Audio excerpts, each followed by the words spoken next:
Okay, so let's start. The first question of the night. This is an interesting one from Sarah, and she is asking, which one is more important to open rates? Is it a sender name or subject lines? If you ask me based on my 2 years plus of sending emails almost daily, I would say the first thing is sender name and then followed by subject line. Now, as if you look at the physical world, you would want to talk to somebody you know or you're familiar with, right? So if you receive an email from somebody that you've not heard of, or probably you'll sign up for the first time and you probably forget about the guy, and then you receive an email from me which you have been, let's say, opening and reading it. So which one do you open first? All right, now then once you go that, obviously you pick the one that you're familiar with, number one. Number two, that the next thing is your subject line. If your subject line is interesting enough, I may consider to open. If not, I may say, okay, fine, this is an email from Andrew and I'll open later, right? It doesn't pique my interest. But if you have a great subject line, but the sender name is somebody you don't know, and nowadays everybody is worried about being phished, about scams on emails and all those things, and very likely that you will not then open it. No, irrespective whether the subject line is interesting or not, unless if it comes in from somebody you're familiar with, which then comes to three things that you can do for your sender name, right? The sender name, in other words, some call it a from name. So the first email from is it from Andrew and all those things. Let me show you a quick one. Okay, for example, these are emails. Okay, I've set up a test account. These are emails that I send, on a daily basis, right? So initially it was Andrew, the email that was truncated. So we moved to the next one about the character limit. But then when we start using something like this, then you can see the full, and you will then be able to identify who is this coming from, and then you decide, whether the subject line is suitable for you or not. All right. So this is what you call the sender name, and this is what you call your subject line, and then the pre-headers. Clear? All right. So let's go back to this.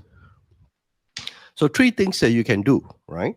So assuming if your company brand or your brand is well known, okay, so then what you can do is your sender name can start with your company or brand. Okay, clear? For example, let's look at this again. I think I have this. For example, you have this. This is an ad. Okay, this is a personal. For example, like this. All right, this is a brand of a wine distributor, Swarovski. You probably heard of it, and if you're not, then probably Swarovski is not doing a great job in marketing. But generally, I think you probably heard of it. And then Orgain, for example. All right. So these are company names. So you can actually start with that. Okay. Okay. Next one is, let me see.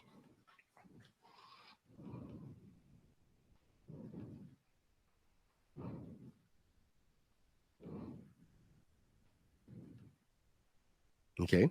So it could be, for example, let's say Andrew from Orgain, or Andrew from Google. Okay, so that's the other way. If you're working for a company and you want to make it personalized so that, let's say, your prospects or your customers are familiar with you already, and you want to lead on with your name first, followed by the company. Alternatively, you can do something like what I do. All right, my brand is basically Andrew, and my name is Andrew.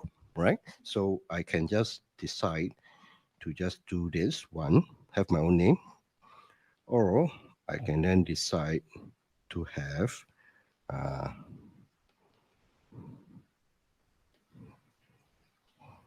this, right? Which is, well, you call it your trade name, I guess, right? So either one of those is fine. So you need to be then consistent. So every time you stick with this consistently when you send emails, you actually use this. Excuse me, I need to cough a bit.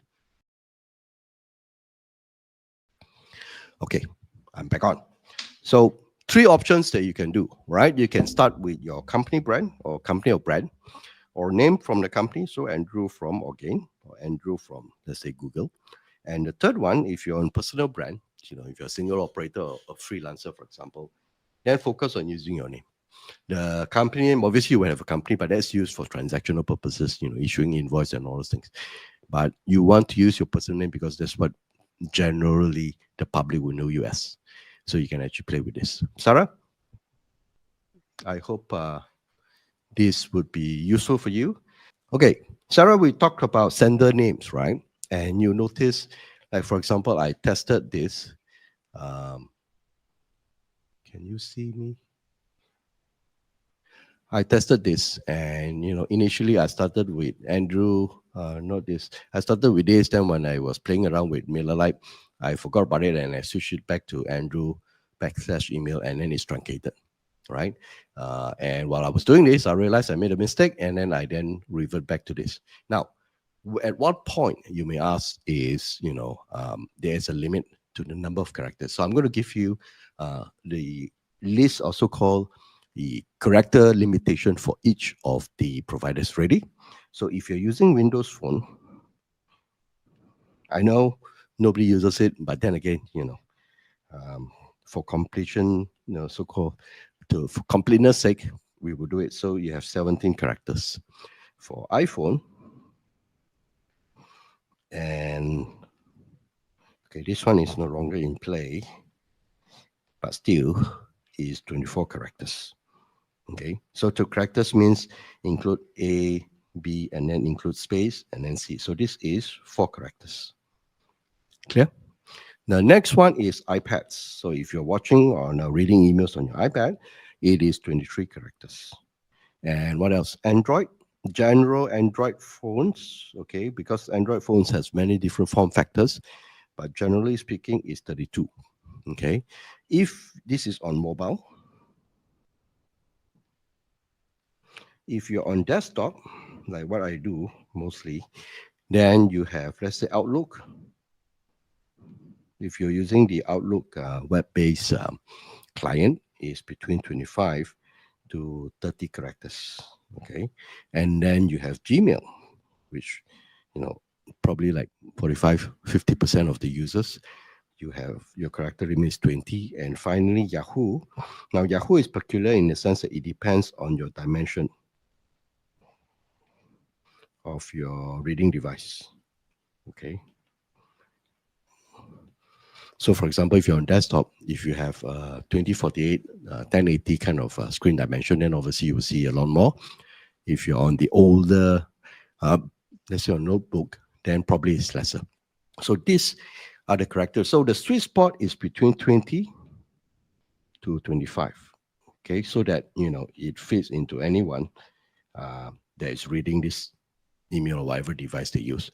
Now, if you say, Andrew, but my name or company name is pretty long and can't fit them in, so you make sure at least your 2025 focus on something, or basically the name that people are familiar with first. So, for example, if people know you as Andrew, and again, let's say from Again is too long, or from Swarovski is too long, then you can then put Andrew and Swarovski, maybe cut off the from, and or use a truncated line. For example, use a vertical line, so that at the very least I can read in through and I will see Swarovski a little bit.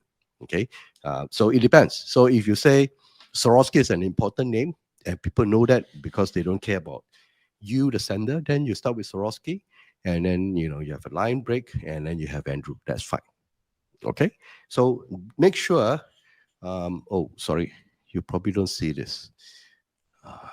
Okay, there you go.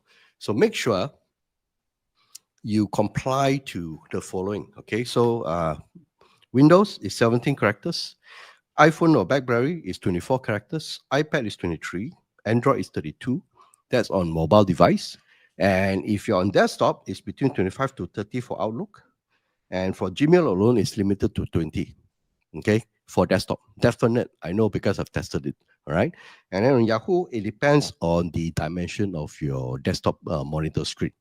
Okay, so there's no way to calculate from there. So the sweet spot, like I mentioned, is between 20 to 25, and start with a name or a brand that you think your recipients is familiar with. So you give priority to that, and then you can, continue to use the rest of it. And if it's truncated, at the very least, the key name or the brand name or your name comes up first. Okay. Hi, and thanks for watching. If you need my help to set up your email marketing engine for your business, just click on the link here and you see a list of services that will help you grow your leads and sales and also increase your profits through emails. I'm looking forward to working with you soon.